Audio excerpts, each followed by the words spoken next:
Well, it's almost time to call it a day on today's trading at the equities market.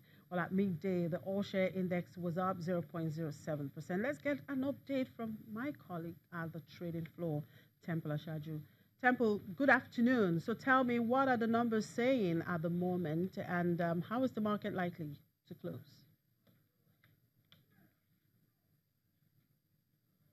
Well, the market is still looking green as we speak, up some 0.22% in the all-share index, and it's been driven by major names in the consumer goods segment of the market.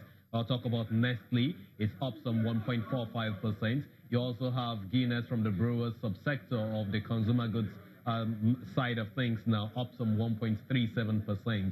Nigerian breweries, which also has some kind of low prices at some 80 naira per share, is also up some 63 basis points as we speak.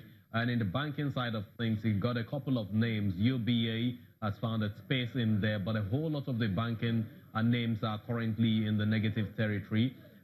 We see investors selling down on a whole lot of them. Guarantee Trust Bank, for example, is about the most traded stock in the market as we speak. It's done over 11 million units of its shares have been traded down by some investors, and that is accounting for some huge numbers in the market. About 27% of the entire transactions that we've seen in the markets today is that of Guarantee Trust Bank, which has also dropped the share price now by some 0.26%. That's what we see in the market right now. Fidelity Bank, you know how it is. Fidelity Bank and a couple of other banks are also being heavily traded in the market this afternoon. That's what we're seeing in the system. However, the key benchmark index is still positive by some 0.22%. We haven't seen major movements in the Dangote names. The Dangote cement hasn't changed. It's still doing some 204 naira per share, and it looks like that's going to remain like that. It's hard to say right now how the market is going to end because we still see profit taking setting in. We see some names, we see kind of buying sentiment rising on companies. That way we still see some kind of sell down. We see sell pressure coming into those same names in the market. So it's hard to say how the market will close. But let me bring you up to speed with just this news. CCNN, a cement company of northern Nigeria, which is yet to file its 9-month earnings, the Q3 for the Q3 period of 2018, the period ended September the 30th of this year. The company recently sent in a notice to the Nigerian Stock Exchange notifying the NSE of late filing, and that there's been a change in the management in recent times. So that is what sort of a thing that is impacting on its earnings for that period. Now it says that the processes are on. It is likely to get that done on time, but it has only given a date for filing to be December the 15th of 2018. That's when investors should expect the results for this company, CCN, and that's the cement company of northern Nigeria, Chimeze.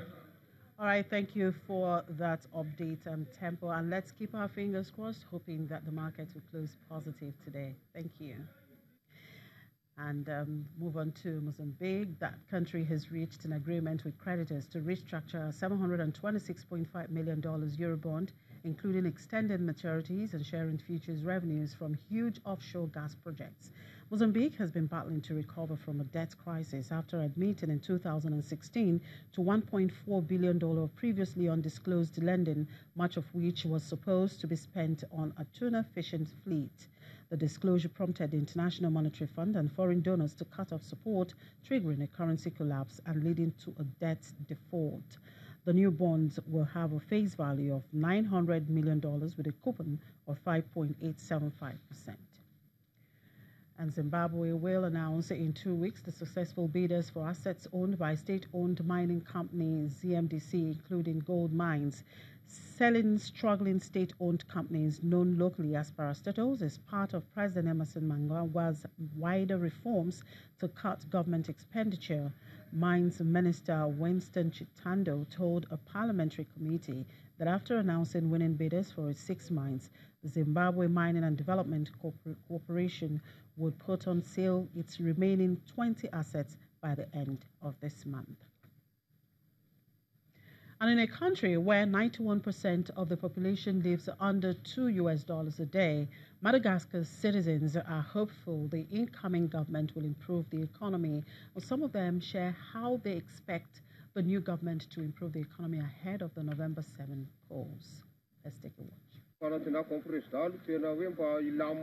No matter who wins Madagascar's presidential election next week, Joseph Rodolphe Solo wants the victor to bring jobs to a country shackled by poverty despite its immense resource wealth.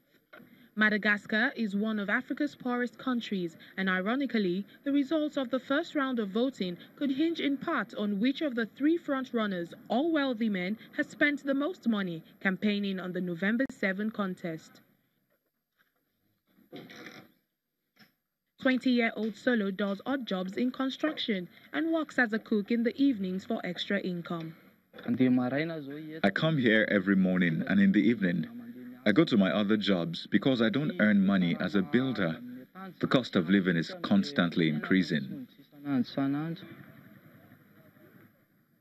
Like many other young Malagasies, he says he wants a leader who can change the lives of young people by creating jobs. In the run-up to the poll, the three leading candidates have toured the country, making ambitious electoral promises. Though relative political stability since the 2013 election has enabled the economy to rebound, most of the people in the country of 25 million live below the poverty line. Unemployment is under 2%, official statistics show. But a 2015 government study found that disguised unemployment was at least 20% and underemployment was rampant. I had to stop going to school and look for work because my parents could not afford my school fees. With every new president, life has become more and more difficult. And that is why I am going to vote, in the hopes that we will have a good president, but someone with a vision for the youth. The winner of the presidential election will need to quickly deliver tangible results. There will be 34 other candidates on the long ballot paper, but few are seen as having the influence or cash to take on the three established figures and capitalize on discontent over an economy that has still not fully recovered from the chaos. And with that story from Madagascar, we draw the curtain on today's edition of the program. Thank you very much for watching. I'm Chimeze Obi Iwago.